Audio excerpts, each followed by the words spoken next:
अस्सलामुअलैकुम viewers, welcome to all of you on my YouTube channel Crick Chat. मैं उम्मीद करता हूँ आप सब खैरियत से। व्यूवर्स, जो बांग्लादेश ने पाकिस्तान का टूर करना है टेस्ट मैचेस खेलने के लिए, उन्होंने भी अपने स्क्वाड का अनाउंस कर दिया है। तो आज की हमारी वीडियो में जो डिस्कशन रहेगी कि एक तो बांग्लादेश ने क्या स्क्वाड अनाउंस किया है, और मुझे तो लगता है हमसे ज़्यादा बैलेंस स्क्वाड अनाउंस किया, और मेरे साथ आमिर, वो भी इस पर डिस्कस करेंगे। और साथ ही हम कंपैरिजन करेंगे पाकिस्तान के स्क्वाड का बांग्लादेश के स्क्वाड के साथ, कि मतलब इन दोनों को देखते हुए क्या लगता है कि किस तरीके की परफॉर्मेंस होगी और किस तरीके के मैचेस जो है हमें आगे देखने को मिलेंगे। तो मैं आमिर से पहले तो जो कहूँगा कि वो आपको बता दें कि जो बांग्लादेश ने स्क्वाड अनाउंस किया, इसमें फास्ट बॉलर कितने हैं, स्पिनर्स कितने हैं, और बैटिंग किस तरीके की अनाउंस की है, कौन कौन से लड़के इसमें शामिल हैं। उसके बाद हम फर्दर डिस्कशन करते हैं। बांग्लादेश ने जो स्काउट अनाउंस किया बड़ा बैलेंस स्काउट है। इनके टॉप ऑर्डर में आते हैं मोमिनुल हक, शादमान इस्लाम, मोहम्मदुल हसन जोए, नजमुल हुसैन शांटू कैप्टन है इनके। ये हैं बैटर्स इनके। और अगर ऑलराउंडर्स पे नज़र डाली जाए तो शाकिबुल हसन, मेहदी हसन मिराज दोनों बेहतर ऑलराउंडर हैं। उसके बाद विकेट कीपर हैं जाकिर हसन, लिटन दास, मुशफिकुर रहीम। और बॉलर्स पे अगर नज़र डाली जाए तो हसन महमूद हैं, तस्कीन अहमद हैं, तेजुल इस्लाम है, खालिद अहमद हैं, शरीफुल इस्लाम है, नहीद राना है, नईम हसन है। तो ये एक बैलेंस प्रॉपर स्काउट अनाउंस किया बांग्लादेश ने। तो मेरे ख्याल से तो ये इसमें आप ये देखें कि इनके 5 फास्ट बॉलर अनाउंस किए बांग्लादेश ने, और 4 स्पिनर्स भी हैं, जिनमें से 2 स्पिनर ऑलराउंडर हैं, मेहदी हसन मिराज, शाकिबुल हसन। और उसके अलावा जो 2 स्पिनर्स उन्होंने अनाउंस किए हैं उसमें तेजुल इस्लाम है, बड़े अच्छे स्पिनर हैं उनके। उसके बाद नईम हसन है, दोनों स्पिनर अच्छे हैं। और ऊपर से दोनों जो लेटन और क्या कहते हैं, शाकिबुल हसन और मेहदी हसन मिराज, ये भी दोनों बेहतरीन स्पिनर हैं। और मेरे ख्याल से क्या कहते हैं, बांग्लादेश 3 स्पिनर से उतरेगा जहाँ तक मेरा ख्याल है उधर मैच में। तो बैलेंस स्काउट है। बट जैसा कि आमिर ने आपके साथ शेयर किया बांग्लादेश का स्क्वाड, तो आपने देखा कि उसमें एक्सपीरियंस भी है बैटिंग में, और नए यानी कि इनएक्सपीरियंस बैटर भी हैं। दोनों का कॉम्बिनेशन हमें नज़र आता है। और जाहिर है उसके अलावा उनके पास अच्छे ऑलराउंडर भी हैं, और ऑलराउंडर स्पिन ऑलराउंडर हैं। मतलब शाकिबुल हसन रिनाउंड ऑलराउंडर हैं, मेहदी हसन मिराज, और दोनों अच्छे स्पिनर हैं। तो ज़्यादा चांस यही है कि वो 2 स्पिनर रेगुलर खिलाएंगे, और इसके अलावा इन्हें भी यूज़ करेंगे। तो स्पिन डिपार्टमेंट भी उनका अच्छा हो जाएगा, और 3 वो फास्ट से चले जाएंगे। तो जिसकी वजह से उन्हें फास्ट में भी हेल्प आउट होगी और स्पिन में भी हेल्प आउट होगी। हम जो हमारा जो स्क्वाड है, अगर हम उसको नज़र डालें, तो हमने जो स्पिनर अनाउंस किया वो एक इब्रार अहमद है। इसके अलावा जो हमने पार्ट टाइमर से करवाना है, सलमान अली आगा से करवा लेंगे या साइम अयूब से करवा लेंगे। तो हमारे पास दूसरा कोई स्पिनर नहीं है। तो मुझे यहाँ तक जो ख़तरा है वो यही है कि अगर हम ट्रैक उस तरह का ना दे सके, या उस तरह का ना बनाया जिस तरह की रिक्वायरमेंट है कि ये अगर फास्ट ट्रैक बनाते हैं, अगर उस तरह का नहीं बनाया, तो फिर मेरा ख्याल है हमारे लिए प्रॉब्लम होगी। क्योंकि बैटिंग ट्रैक पे ये होता है कि तीसरे चौथे पाँचवें दिन तक जाते जाते मैच कहीं ना कहीं स्पिनर को मदद मिलती है। तो फिर वो स्पिनर उनके पास ज़्यादा होंगे तो वो हमारे लिए प्रॉब्लम क्रिएट कर सकते हैं। तो मुझे इसलिए एक चीज़ ये वाला डिपार्टमेंट जो है पाकिस्तान का वीक नज़र आता है। और दूसरी तरफ अगर फास्ट बॉलिंग वाला वो दे देते हैं ट्रैक, तो बांग्लादेश ने कोई हल्का फास्ट अटैक तो अनाउंस नहीं किया।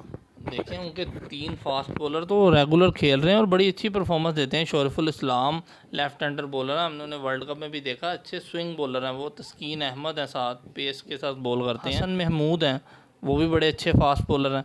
तो उनके पास फास्ट बॉलिंग अटैक भी कोई हल्का नहीं है, फास्ट बॉलिंग अटैक भी उनके पास जानदार है। तो अब देखना ये कि फास्ट पिच दे के तो शायद हमारा पास कुछ चॉइस रहे कि मैच जीत सकते हैं हम, लेकिन स्पिन ट्रैक दे के हम कैसे जीतेंगे उनसे। एक स्पिनर लेके गए, एक स्पिनर से अनाउंस किया हमने अपनी सीरीज़ में, इब्रार के अलावा पार्ट टाइम सिर्फ सलमान अली आ गए हैं जो बॉल करते हैं, और तो कोई बॉल नहीं करता पार्ट टाइम। हमें मोहम्मद उरैरा और कामरान गुलाम का पता नहीं है, क्योंकि उन्होंने कभी हमने उन्हें बॉल करते देखा नहीं है। तो स्काउट पाकिस्तान में सीरीज़ है और आप एक स्पिनर के साथ सीरीज़ खेल रहे हैं, ये तो बड़ी अजीब सी बात है, मुझे नहीं समझ आती इस चीज़ की। और दूसरा, अगर आप देखें तो जो लड़के टेस्ट के लिए पाकिस्तान ने अनाउंस किए हैं, उनमें जो ज़्यादातर लड़के ये वो हैं जो लास्ट टाइम ऑस्ट्रेलिया के टूर पे खेले थे। तो मतलब 6-8 महीने से इन्होंने कोई इंटरनेशनल क्रिकेट खेली नहीं है। मतलब साउद शकील हो गए, अब्दुल्ला शफीक हो गए, सलमान अली आगा हो गए। तो ये 3 लड़कों ने तो खेला ही नहीं है। इसके अलावा 2 आपने डेब्यूटेंट अनाउंस किए हुए हैं।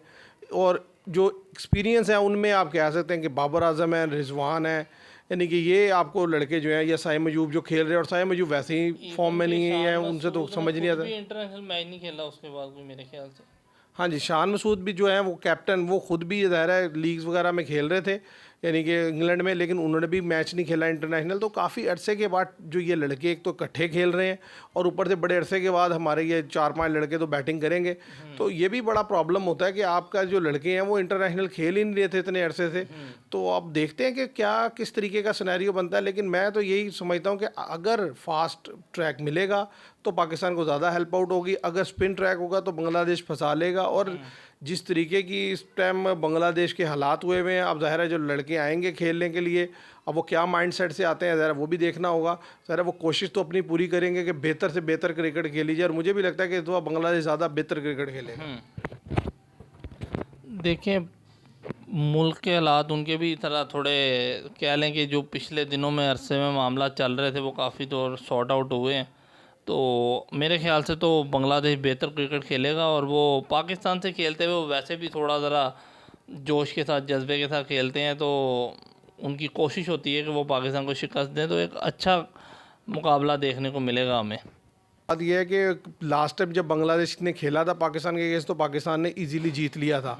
अब इस दफ़ा देखना यह है, क्योंकि पीछे जो हमारी जो T20 परफॉर्मेंस रही है वो बहुत बुरी रही है, जिसके बाद काफ़ी ज़्यादा क्रिटिसिज्म हुआ प्लेयर्स पर, और काफ़ी सारे प्लेयर्स को बाहर निकालने की भी ऑप्शन थी, लेकिन ऐसा कुछ नहीं हुआ। अब दोबारा से वही लड़के खेल रहे हैं इकट्ठे, और सबसे बड़ी जो हैरानगी की मेरे लिए बात है या प्रॉब्लम की बात जो मैं समझता हूँ वो ये है कि भाई शान मसूद कैप्टन है और साउथ शकील जो है वो वाइस कैप्टन है, और भाई जो लड़के सीनियर कैप्टन के अंडर नहीं खेल सकते वो जूनियर कैप्टन के अंडर कैसे खेलेंगे? ये जो है बड़े शॉकिंग बात है, ये बड़ी हैरानगी की है।